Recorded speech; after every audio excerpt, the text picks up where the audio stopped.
Good morning everyone. आप सभी का स्वागत है Gajendra Education Point YouTube channel पर। दोस्तों मैं हूं आपका दोस्त गजेंद्र कटारिया। दोस्तों जैसा कि आप सभी से वादा किया था कि जो परीक्षा से पहले आप सभी के जो चैप्टर वाइज और बुक वाइज जो आपके टॉपिक हैं दोस्तों, एक बार मैं पुनः आप सभी को रिवीजन करा दूंगा। इससे पहले दोस्तों एफएम फ्लूइड मैकेनिक्स की जो वीडियो है दोस्तों आप सभी के बीच में अपलोड कर दी गई है। अगर आप सभी ने नहीं देखी है तो उसको जरूर आप देख ले। एग्जाम देने से पहले जो दोस्तों एक बार जरूर देख ले। दोस्तों आज हम बात करने वाले हैं स्ट्रेंथ ऑफ मटेरियल यानी कि सोम की। इस पूरी वीडियो में पूरी सोम को दोस्तों हम कवर कर लेंगे। सबसे पहली चीज़ है जो दोस्तों सबसे ज़रूरी जो चीज़ है सोम में, सबसे पहली चीज़ जो अधिकतर क्वेश्चन आपसे पूछे जा सकते हैं वो पूछा जा सकता है आपसे जो आपकी प्रॉपर्टीज़ होती है, जो आपकी मटेरियल प्रॉपर्टीज़ होती है, जैसे टफनेस आपकी क्या होती है, रेजिलेंस आपकी क्या होती है, डक्टिलिटी आपकी क्या होती है, मेलेबिलिटी क्या होती है, ठीक है, मॉडुलस ऑफ रेजिडेंस क्या होता है और हार्डनेस दोस्तों क्या होती है। ठीक है, तो सबसे पहले बात कर लेते हैं कि कोई भी पदार्थ टूटने से पहले झटकों का जो विरोध करता है वो कहलाता है दोस्तों आपका टफनेस। वो कहलाता है दोस्तों आपका टफनेस। वहीं पर सबसे कम जो प्रत्यास्थ है वो दोस्तों किसकी है, वो रबर की है। और तनाव के अंतर्गत परीक्षण खंड की दैर्ध्य वृद्धि का प्रतिशत दोस्तों क्या कहलाता है, वो कहलाता है दोस्तों डक्टिलिटी। आपसे डक्टिलिटी के वो एग्जाम्पल भी पूछ सकता है, ठीक है, कि सबसे अधिक डक्टाइल मटेरियल कौन सा है, ये क्वेश्चन आपसे पूछे जा सकते हैं। वहीं पर बात कर लेते हैं मेलेबिलिटी किसको बोलते हैं, तो सामग्री के ऐसे गुण को कहते हैं जिसके कारण उसे पीटा जा सकता है। ठीक है, उसे पीटा जा सकता है, उसकी शेप और साइज में परिवर्तन किया जा सकता है, उस पर मशीनिंग की जा सकती है दोस्तों। वो मशीनिंग प्रॉपर्टी या मेलेबिलिटी प्रॉपर्टी दोस्तों उसको कहा जाता है। बात कर लेते हैं कोई भी पदार्थ कटने खुरचने जाने का अगर वो विरोध करता है तो दोस्तों उसको हम क्या बोलते हैं, हार्डनेस बोलते हैं। उसको क्या बोलते हैं दोस्तों, हार्डनेस बोलते हैं। वहीं पर सबसे पहली बात करेंगे इस चैप्टर में, आपने देखा होगा प्रतिबल तथा विकृति, स्ट्रेन एंड स्ट्रेन। प्रतिबल का जो फॉर्मूला होता है आप सभी जानते हैं, पी बराबर पी अपॉन ए यानी कि न्यूटन प्रति मीटर स्क्वायर। और विकृति का आप सभी जानते हैं कि इसका कोई भी मात्रक नहीं होता है और ये क्या होती है, बीमा विहीन होती है, यानी कि लंबाई में परिवर्तन बटे कुल लंबाई के अनुपात को हम क्या बोलते हैं, प्रतिबल विकृति बोलते हैं। अगर दोस्तों प्रतिबल विकृति समानुपाती है किसके, विकृति के, तो आप समझ लीजिए इसको क्या बोलते हैं, हम यंग मॉडुलस के नाम से भी दोस्तों इसको जानते हैं। किसके नाम से दोस्तों, यंग मॉडुलस के नाम से भी हम इसको जान सकते हैं, या हुक के नियम से भी दोस्तों हम इसको हुक का नियम भी कहते हैं। वहीं पर इसमें क्वेश्चन प्रत्यास्थ लिमिट आपसे पूछ सकता है, तो लिमिट क्या है, यहाँ तक लिमिट क्या है, प्रत्यास्थ सीमा क्या है। तो दोस्तों प्रत्यास्थ सीमा जो होती है वो किसी पदार्थ की वह सीमा होती है जहाँ तक उस पदार्थ को खींचा जा सकता है। वहीं पर दोस्तों एक क्वेश्चन है, ये वाला क्वेश्चन मतलब बाह्य भार के कारण प्रिज्म में छड़ का जो अक्षीय भार है वो दोस्तों वो कितना होता है, ये परिवर्तन हो रहा है, तो पी एल अपॉन ए ई, पी एल अपॉन ए ई। पी क्या है, भार का वहन है, एल क्या है, लंबाई है, ए क्या है, छड़ का क्षेत्रफल है, ई क्या है दोस्तों, यंग मापांक है। स्वयं भार के कारण दोस्तों अगर छड़ का विक्षेपण हो रहा है तो यहाँ पर ये वाला फॉर्मूला हम यहाँ पर पुट कर देंगे। ठीक है, चलिए इसको कुछ कर लेते हैं, इसके जो, क्योंकि इसमें से न्यूमेरिकल दोस्तों आपसे पूछा जा सकता है। अब आप सभी को पता है जो यंग मॉडुलस है, ठीक है, वो यंग मॉडुलस है, वो बल्क मॉडुलस क्या होता है, ये बल्क मॉडुलस क्या होता है, तो बल्क मॉडुलस के बराबर सीधा प्रतिबल बटे आयतन विकृति, सीधा प्रतिबल बटे आयतन। वहीं पर पॉइजन रेशियो आपसे पूछ सकता है, पॉइजन रेशियो क्या होता है, तो पार्श्व विकृति बटे अनुदैर्ध्य विकृति, पार्श्व विकृति बटे अनुदैर्ध्य विकृति। ये दोस्तों आपसे कई बार परीक्षाओं में पूछा जा चुका है। ये वाला जो मैं यहाँ पर आपको बता देता हूँ, ये वाला जो आपका है ये कई परीक्षाओं में पूछा जा चुका है और इसमें बच्चे अक्सर कंफ्यूज हो जाते हैं। ठीक है, तो यदि ये ई यंग मापांक है, जी कर्तन मापांक है, के बल्क मापांक है और म्यू क्या है, पॉइजन अनुपात है, तो ई बराबर 3k1 - 2 म्यू, या ई बराबर 3k1 - 2/m, या ई बराबर 2g1 + u, या ई बराबर 2g1 + 1/m, है ना। तो इस क्वेश्चन को बहुत अच्छे से आपको याद करना है, क्योंकि ये 100% आपकी परीक्षाओं में दोस्तों आपकी परीक्षा में आपको देखने के लिए मिलेगा। वहीं पर मैं कुछ एक्स्ट्रा जो बात आपसे कर लेता हूँ। प्रत्यास्था जो मापांक का मान होता है वो सबसे कम होता है, किसका होता है दोस्तों? प्रत्यास्था मापांक की अगर मैं बात करूँ तो सबसे कम किसका होता है? लकड़ी का होता है। और प्रत्यास्था मापांक का सबसे अधिक जो मान होता है वो किसका होता है दोस्तों? इस्पात का होता है, यानी कि स्टील का होता है। यदि एक बाल्टी को किसी रस्सी से खींचा जाता है तो रस्सी में उत्पन्न प्रतिबल कैसा होता है दोस्तों? तनाव प्रतिबल होता है। ठीक है। पाइजन का जो अनुपात है, पाइजन अनुपात को प्रदर्शित किया जाता है म्यू तथा 1/m से प्रदर्शित कर सकते हैं। वहीं पर पाइजन अनुपात के मान की बात करूं तो सबसे अधिक जो परास होती है पाइजन की वो रबर में 0.1 से लगाकर 0.5 तक। ठीक है। काटने वाले औजारों के लिए उपयोग जो किया जाने वाला जो इस्पात होता है, मतलब जो कटिंग टूल होते हैं, कटिंग टूल होते हैं वो किसके बने होते हैं? हाई कार्बन स्टील के दोस्तों बने हुए होते हैं। अच्छा, प्रत्यास्थ सीमा वह सीमा जिसके भीतर पदार्थ को स्थायी रूप से विरूपित किए बिना अधिकतम प्रतिबल उत्पन्न किया जा सके, क्या कहलाती है? प्रत्यास्थ सीमा दोस्तों कहलाती है। ठीक है। तो ये 3-4 क्वेश्चन हैं आपके ये वाले, ये E बराबर 3 के 1-2 म्यू और E बराबर 3 के 1-2/m। ठीक है। और दूसरा ये कई बार आपके एग्जाम में पूछा गया ये वाला क्वेश्चन, E बराबर 9 kg/g। ये क्वेश्चन तो कई बार आपकी जो परीक्षाएं हुई हैं दोस्तों उसमें पूछा गया है और अक्सर आगे भी पूछे जाने की संभावना दोस्तों इसकी रहती है। चलिए और आगे हम थोड़ा क्वेश्चन कर लेते हैं। अच्छा, विकृति जो ऊर्जा होती है, स्ट्रेन एनर्जी होती है, वो U बराबर 1/2 P इंटू डेल्टा। ठीक है। P इंटू डेल्टा बराबर 1/2 T इंटू थीटा। P क्या है? वहन भार है और T क्या है? वहन आघूर्ण है। ठीक है। चलिए आगे चलते हैं दोस्तों। मेरा मकसद एग्जाम से पहले आप सभी को ये चीज़ें क्या है? रिवाइज कराना है।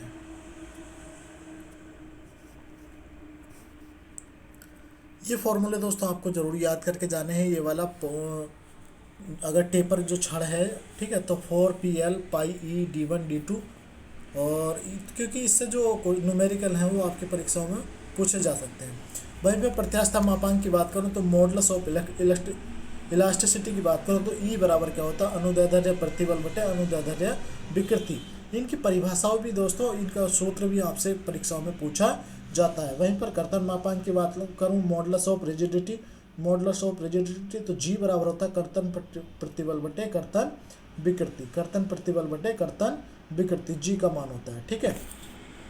चलिए बात कर लेते हैं मुख्य प्रतिबल।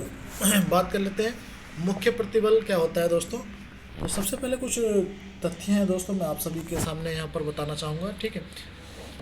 जो हुक का नियम है, प्रत्येक पदार्थ हुक के नियम का पालन करता है। और कब करता है दोस्तों? अपनी समानुपातिक सीमा के अंदर। बल के प्रभाव में किसी अंग के आकार में परिवर्तन को हम क्या कहते हैं? विकृति कहते हैं।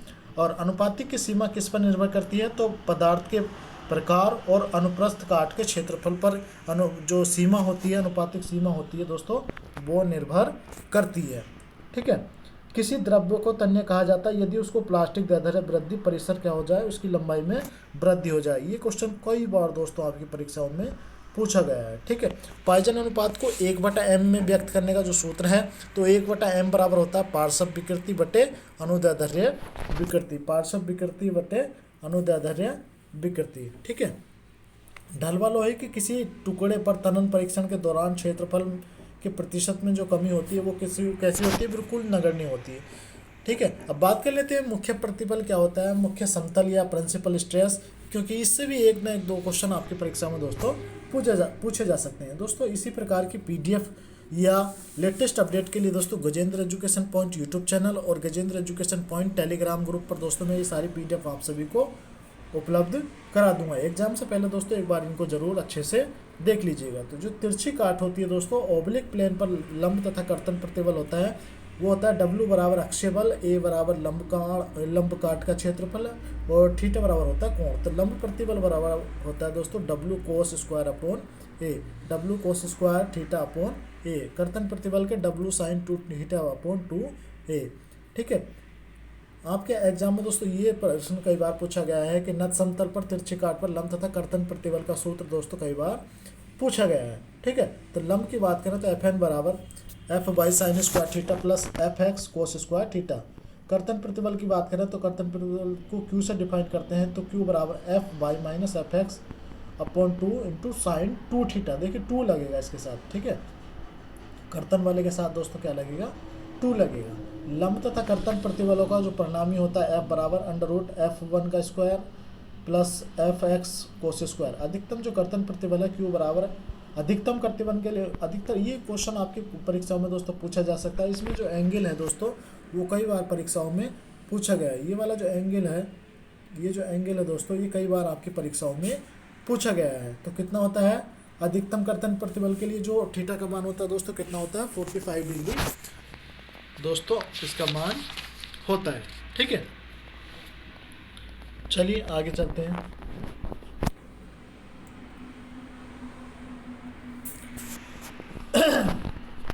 थीटा बराबर 45 वाले समतल पर ही लंब प्रतिबल क्या होगा, एफ एन बराबर F X plus F Y upon 2। उसके बाद है किसी नत समतल पर लंब तथा कर्तन प्रतिबल होता है दोस्तों, तो ये होता है दो परस्पर लंब बलों एवं उनके समतलों पर जो कर्तन बलों के कारण होता है लंब प्रतिबल, वो एफ थीटा बराबर F X plus F Y upon 2 plus F X minus F Y into 2 cos theta plus 2 tau X Y sine 2 theta. ये सूत्र आपकी परीक्षा की दृष्टि से इम्पोर्टेंट है। कर्तन प्रतिबल क्यू थीटा बराबर होता है F by plus F x, बस प्लस का और माइनस का अंतर होता है। और दोस्तों यहाँ पर इसमें क्या है, F X minus F Y upon 2 यहाँ पर नहीं है। अधिकतम तथा न्यूनतम मुख्य प्रतिबल क्या होता है, तो F one F X plus F Y upon 2 plus 1/2 under root F X minus F Y का whole square plus 4 Q square. वहीं पर न्यूनतम प्रतिबल का, ये दोस्तों केवल मैं आपको इसलिए बता रहा हूँ क्योंकि ये एक बार आप रिवाइज कर लेंगे तो आपको न्यूमेरिकल करने में, अगर पेपर मॉडरेट बना तो दोस्तों न्यूमेरिकल करने में आप सभी को आसानी रहेगी। दूसरी चीज़ अब क्या है, कई बार क्या है एग्ज़ाम के पेपर को मॉडरेट बनाने के लिए, क्योंकि इतने लंबे फॉर्मूले में बंदा कंफ्यूज हो जाता है, इसलिए दोस्तों ये आप सभी को पूछ लिए जा सकते हैं। तो अधिकतम तथा न्यूनतम मुख्य प्रतिबल की बात करें हम, तो अधिकतम मुख्य प्रतिबल होता है F one F X plus F Y upon 2 plus 1/2 under root F X minus F Y का स्क्वायर प्लस 4 क्यू स्क्वायर। वहीं पर न्यूनतम की बात करूँ मैं, तो F X plus F Y upon 2 minus 1/2 under root F X minus F Y का whole square plus 4 Q square. अब बात कर लेते हैं अधिकतम तथा न्यूनतम कर्तन प्रतिबल होता है। अधिकतम प्रतिबल होता है क्यू बराबर F one minus F two upon 2, न्यूनतम प्रतिबल F one minus F two upon 2, ठीक है। वहीं पर बात कर लेते हैं बेंडिंग एंड शियर स्ट्रेस क्या होता है, तो किसी क्षेत्र का गुरुत्व जो होता है वो यहाँ पर आप सभी देख पा रहे होंगे। उसके बाद किसी पटल के एक भाग को निकाल देने पर शेष वाला जो परिकेंद्र होता है वो इस फॉर्मूले से निकाला जाता है। चलते हैं उसके बाद में आपको कुछ यहाँ पर दिखा देता हूँ।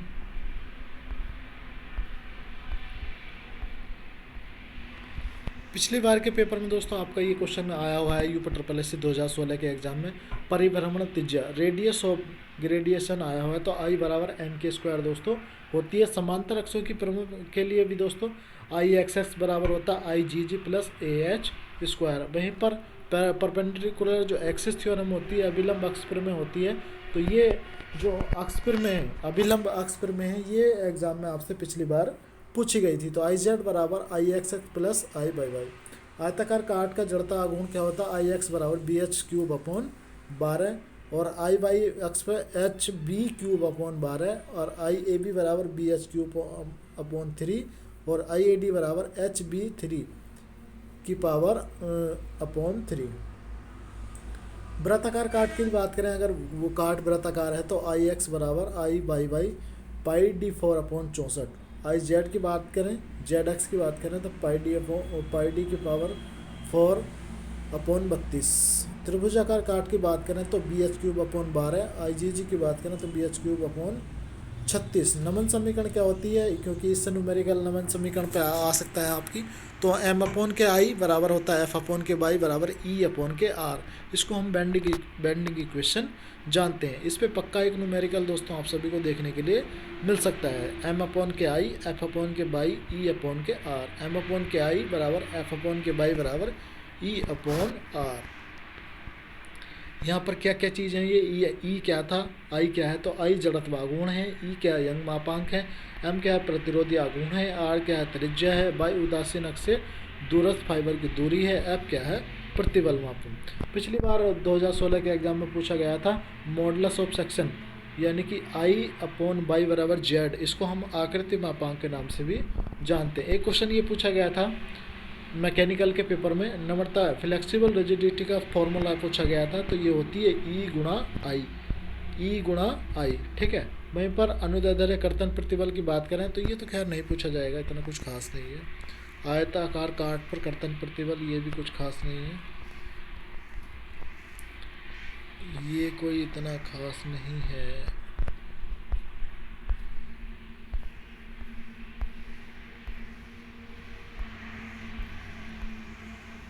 हाँ, ये कुछ यहाँ से इतने इतने हार्ड वाले सूत्र या न्यूमेरिकल आपको नहीं देगा।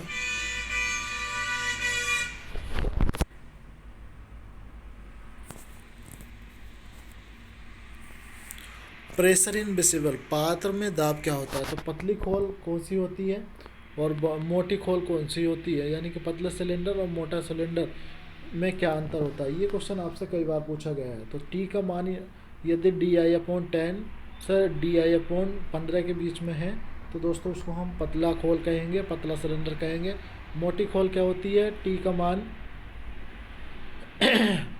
टी का मान इससे कम होना चाहिए, D I upon 10 to D I upon 15। पतले सिलेंडर का विश्लेषण अगर हम करते हैं जिसको हम लॉन्गिट्यूडनल स्ट्रेस बोलते हैं, ठीक है, तो ये होता P D upon 40, P D upon 4T। वहीं पर हुक प्रतिबल की बात करें हम तो हुक प्रतिबल क्या होता है, P D upon 2T, P D upon 2T।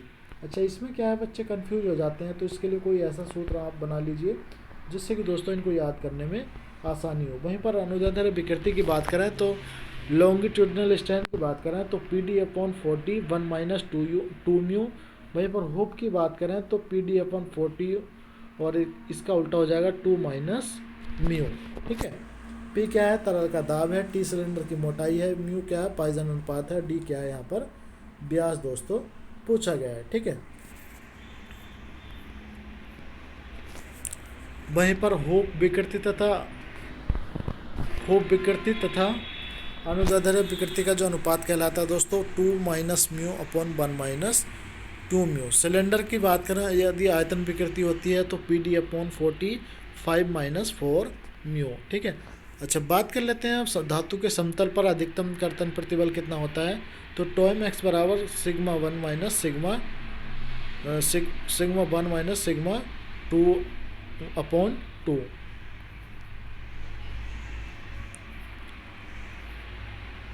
चलिए आगे चलते हैं।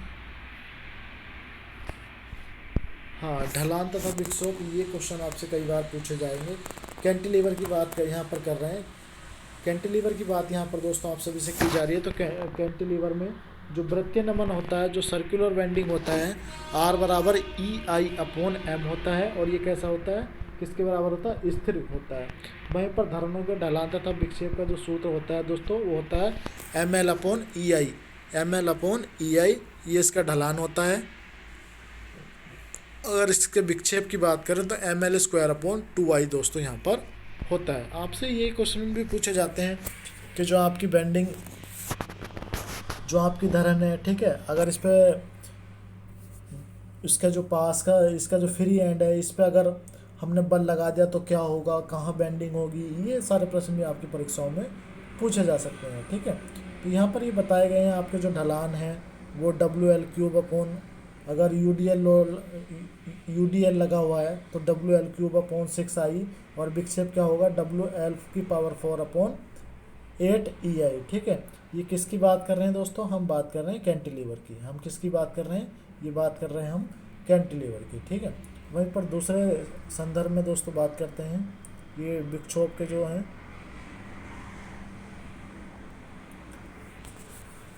अच्छा, शुद्ध लंब धरण में ढलान व विक्षेप, आपने दोस्तों पढ़ा होगा, आपने जब ये पढ़े होंगे सारी चीज़ें तो आपने पढ़ा होगा जो नमन बिंदु होता है, ठीक ठीक है, जिसको हम काउंटर फ्लेक्चर पॉइंट बोलते हैं, वो कहाँ पर होता है। ये प्रश्न आपकी परीक्षाओं में बहुत बार दोस्तों आप सभी से पूछा गया होगा, है ना। तो ढला इसकी अगर मैं शुद्ध जो धरण है उसके बारे में बात कर लूँ, है ना, तो ये होता है WL² / 16 EI, और विक्षेप होता है दोस्तों इसका WL³ / 48 EI, ठीक है। वहीं पर अगर UDL लगा हुआ है दोस्तों, तो UDL अगर लगा हुआ है सिंपली सपोर्टेड बीम पे, तो WL³ / 24 EI, और विक्षेप क्या हो जाए दोस्तों इसका 5WL4/384 EI। आपको एक न एक सूत्र दोस्तों इसमें से देखने के लिए ज़रूर मिलेगा। इस बात की दोस्तों मैं गारंटी आप सभी से लेता हूँ, ठीक है, चाहे वो कैंटिलीवर के संदर्भ में मिले या सिंपली सपोर्टेड जो बीम है उसके संदर्भ में दोस्तों आपको देखने के लिए मिले। वहीं पर कॉलम की बात करें, ठीक है, कॉलम क्या होता है, स्टड्स क्या होता है, ऑयलर फार्मूला क्या होता है, और एल के लंबाई हिंज के लिए कितनी होती है, ये तथ्य भी दोस्तों आपको एग्जाम में देखने के लिए मिलेंगे, ठीक है। ये तथ्य भी दोस्तों आपको एग्ज़ाम में देखने के लिए मिलेंगे कि कहाँ पर ये 1/2 होता है, कहाँ पर ये क्या होता है। देखिए मैं आपको यहाँ पर एक बार बता देता हूँ, चलिए रिवीजन करा देता हूँ, है ना। जब स्तंभ के दोनों सिरे क्या हों, कब्जेदार हों, जब स्तंभ के दोनों सिरे कैसे हों दोस्तों, कब्जेदार हों, तो स्तंभ की जो प्रभावी लंबाई होगी वो कैसी होगी, L होगी। कैसी होगी दोस्तों, L होगी। एक स्तंभ में जो एक अक्षीय भार वहन कर रहा हो, ठीक है, तो ये कैसी होगी दोस्तों, L यहाँ पर आपकी होगी। एक सिरे पर बद्ध तथा दूसरे सिरे पर कैसा हो, कब्जेदार कॉलम के लिए, ठीक है, तो ये क्या हो जाएगा, तब यहाँ पर लेना L/√2, L/√2 यहाँ पर हमें लेना है। यदि दोनों सिरे कॉलम के क्या हैं, बद्ध हैं, फिक्स हो जाएं, तब क्या होगी लंबाई, L/2 हो जाएगी। क्या हो जाएगी दोस्तों, L/2 दोस्तों लंबाई इसकी हो जाएगी। तो आप समझ पा रहे हैं, इस प्रकार के जो क्वेश्चन आपसे परीक्षाओं में सीधे पूछे जा सकते हैं, ठीक है। आयलर फार्मूला कब यूज़ किया जाता है, आपको पता होगा आयलर फार्मूला कब यूज़ किया जाता है। जो आयलर का फार्मूला होता है वो केवल लॉन्ग, जो दीर्घ स्तंभों के लिए दोस्तों, जो लंबे कॉलम होते हैं दोस्तों, उनके लिए केवल आयलर फार्मूला यूज हम करते हैं, ठीक है। आयलर जो फार्मूला है दोस्तों इसलिए हम यूज करते हैं। अच्छा, एक चीज़ और आपको याद रखनी है कि एक मृदु इस्पात के स्तंभ के लिए आयलर का जो सूत्र है उस समय असफल हो जाता है जब तनुता अनुपात कितना होगा, 80 से दोस्तों कम होगा। कितना होगा, 80 से कम होगा। और एक स्तंभ छोटा स्तंभ होता है जब उसकी लंबाई तथा उसके व्यास का अनुपात कितना होता है, 12 से कम रहता है। अच्छा, तीसरा पॉइंट है, एक स्तंभ लंबा या दीर्घ स्तंभ कहलाता है जब तनुता अनुपात 120 से अधिक रहता है तथा स्तंभ की लंबाई जो उसके व्यास का अनुपात है 30 से अधिक हो, ठीक है। अगर बहकाव या क्रैपलिंग भार या आयलर भार की बात करूँ तो PE बराबर होता है ये पाई स्क्वायर EI/L/E², और L मैंने आपको बता दिया है कि कहाँ कौन सा L यूज दोस्तों होगा, ठीक है। तनुता अनुपात क्या होता है, LE/R मिनिमम, LE/R मिनिमम। दोनों सिरे पर अगर कब्जेदार कॉलम है ना, तो L कितना लेना है मुझे, बोथ एंड कॉलम R क्या है, हिंज है, तो L कितना लेना है मुझे, L ही लेना है, ठीक है। अगर one and column fixed and other and is free, यानी कि एक सिरे पर बद्ध है तो दूसरे सिरे पर कॉलम है, तो L का मान कितना लेना है, 2L लेना है। वहीं पर एक सिरे पर फिक्स्ड है तो दूसरे सिरे पर कब्जादार है, तो L का मान कितना लेना है, L/√2। और दोनों सिरे पर यदि फिक्स है कॉलम तो तब क्या लेना है, L का मान लेना है, L/2। तो ये जो चीज़ें हैं आपको परीक्षा में याद करनी है। अच्छा, रैंकिन गार्डियन जो फॉर्मूला होता है वो क्या होता है, 1/PR बराबर 1/P प्लस 1/PE, ठीक है। ये रैंकिन फार्मूला दोस्तों आपसे परीक्षाओं में पूछा जाता है।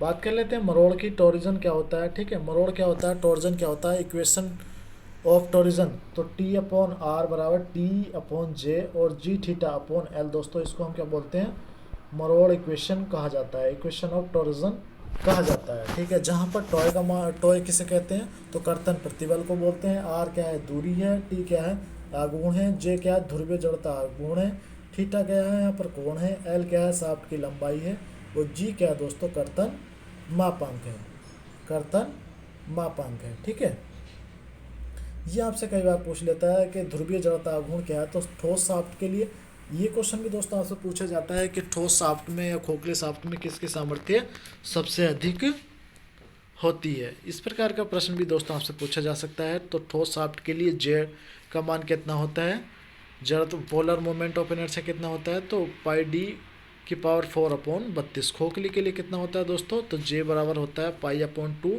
आर की पावर 4 माइनस आर आई। मरोड़ दृढ़ता कितना होता है, तो जी जे बराबर TL/थीटा। तो अब मैं इसको टेलीग्राम ग्रुप पर दोस्तों शेयर कर दे रहा हूँ, है ना। आप इसको वहाँ पर जाकर दोस्तों इसको पढ़ लीजिए। टेलीग्राम पर मैं दोस्तों इसको शेयर कर रहा हूँ, और वीडियो को ज़्यादा से ज़्यादा शेयर कीजिएगा दोस्तों, जिससे कि मैं जो आप सभी के लिए मेहनत कर रहा हूँ, जिससे कि दोस्तों मेरी मेहनत आप सभी के लिए सफल हो सके। और जब भी आप अपना एग्ज़ाम देकर आए उधर से खुश होकर आए कि गजेंद्र सर ने जो भी चीज़ें हमें बताई थी एग्ज़ाम के लिए, मेरा पर्पज़ दोस्तों केवल इतना है जिससे कि आप जल्दी जल्दी जो चीज़ें हैं केवल एक बार उसको रिवीजन कर लें, एक बार उसको देख लें, जिससे कि अगर क्वेश्चन पेपर में वो चीज़ें आती हैं तो दोस्तों आपका जो क्वेश्चन है वो गलत ना हो। तो ये मैं अपने गजेंद्र एजुकेशन पॉइंट जो हमारा टेलीग्राम ग्रुप है उस पर शेयर कर दूंगा आपको शाम को। ठीक है, और अपने दोस्तों में दोस्तों इस वीडियो को ज़्यादा से ज़्यादा शेयर कीजिएगा। और उत्तर प्रदेश अधीनस्थ सेवा चयन आयोग की सबसे अधिक ऑथेंटिक न्यूज़ के लिए दोस्तों या स्टडी के लिए दोस्तों Gajendra Education Point YouTube channel को सब्सक्राइब कर दोस्तों बेल आइकन को प्रेस करना ना भूलें। अगर आपके अंदर दोस्तों आग है, ठीक है, अगर आपके अंदर आग है पढ़ने की, अगर आपके अंदर जज्बा है अपना मुकाम पाने की, तो दोस्तों सफलता उन्हीं को मिलती है जो मेहनत करते हैं। सफलता उन्हीं को मिलती है दोस्तों जो मेहनत करते हैं, जो मेहनत पर विश्वास करते हैं। तो वीडियो देखने के लिए दोस्तों आप सभी का बहुत बहुत धन्यवाद। जय हिंद, जय भारत।